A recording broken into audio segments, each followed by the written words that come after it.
दिल्ली के अंदर नई शराब नीति लाने वाले, दिल्ली के अंदर शराब माफियाओं को भ्रष्टाचार के माध्यम से संरक्षण देने वाली सरकार आज अपनी ईमानदारी की बात कर रही है।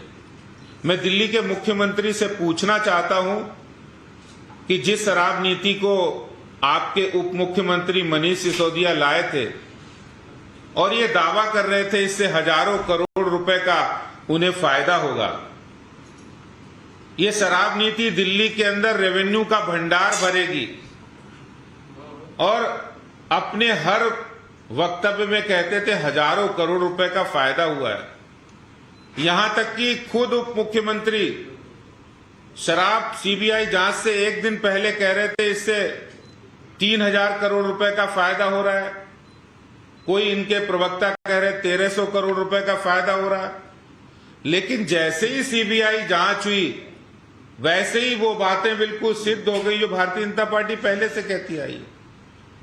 और भारतीय जनता पार्टी कह रही थी कि ये शराब नीति शराब माफियाओं को फायदा पहुंचाने के लिए है। रातों रात जिस समय देश कोविड से जूझ रहा था उस समय इन्हें कोविड की चिंता नहीं थी, इन्हें नई शराब नीति के माध्यम से हजारों करोड़ रुपए शराब माफिया को फायदा पहुंचाया।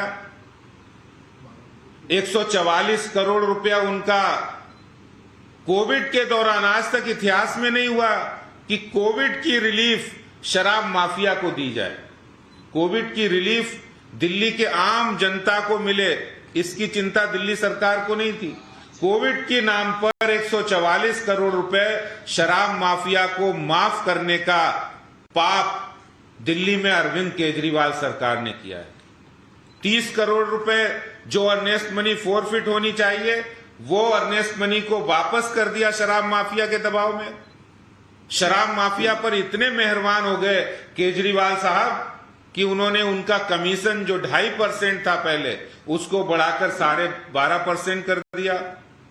इतने मेहरबान हो गए कि दिल्ली में 21 ड्राई डे की संख्या थी उसको घटाकर 3 कर दिया गया। मेहरबानी का आलम यह रहा कि ब्लैक लिस्टेड कंपनी को भी ठेके दे दिए। जो कार्टेल अलाउ नहीं था, इन्होंने ही शराब नीति बनाई कि उसमें कार्टेल अलाउ नहीं होगा, वो कार्टेल भी अलाउ कर दिया। और चोर दरवाजे से मैन्युफैक्चरर कंपनी को ट्रेडिंग के लिए अलाउ कर दिया। ये सारा पाप दिल्ली के अंदर, दिल्ली में अरविंद केजरीवाल सरकार जो ईमानदारी का ढिंडोरा पीट रहे हैं, अपनी पीठ थपथपा रहे हैं, अपने मॉडल की चर्चा कर रहे हैं, लेकिन नई शराब नीति जिससे हजारों करोड़ रुपए उन्होंने शराब माफिया को लुटा दिया। लोग तो ये कह रहे हैं कि शराब नीति इसलिए आनंद फानन में लाए थे क्योंकि पंजाब में चुनाव हुआ और पंजाब के चुनाव से पहले शराब माफिया और आम आदमी पार्टी की बहुत बड़ी डील हुई थी। और वो डील ये थी कि तुम हमें फायदा पहुंचाओगे तो हम भी आपको पंजाब के अंदर आम आदमी पार्टी के चुनाव में मदद करेंगे।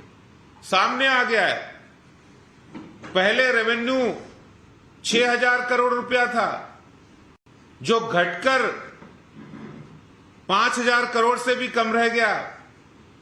जिस रेवेन्यू की बढ़ने की बात ये कह रहे थे, मैं आज अरविंद केजरीवाल से पूछना चाहता हूं कि आपको जनता ने स्वच्छ पानी के लिए बिठाया था, आपको जनता ने इक्वल डिस्ट्रीब्यूशन ऑफ वाटर के लिए बिठाया था कि सिसोदिया जी तो इक्वल डिस्ट्रीब्यूशन ऑफ शराब की बात कर रहे हैं। 250 दुकानों से बढ़ाकर 850 दुकानें खोल दी। शराब माफिया, आप सोचिए कि शराब माफिया के ऊपर इतने मेहरबान थे कि जहां जहां महिलाओं ने प्रदर्शन किए कि ये हमारे इलाके की दुकान है, इसको बंद कर दीजिए, वहां बाउंसर से केजरीवाल के बाउंसर थे, वो बाउंसर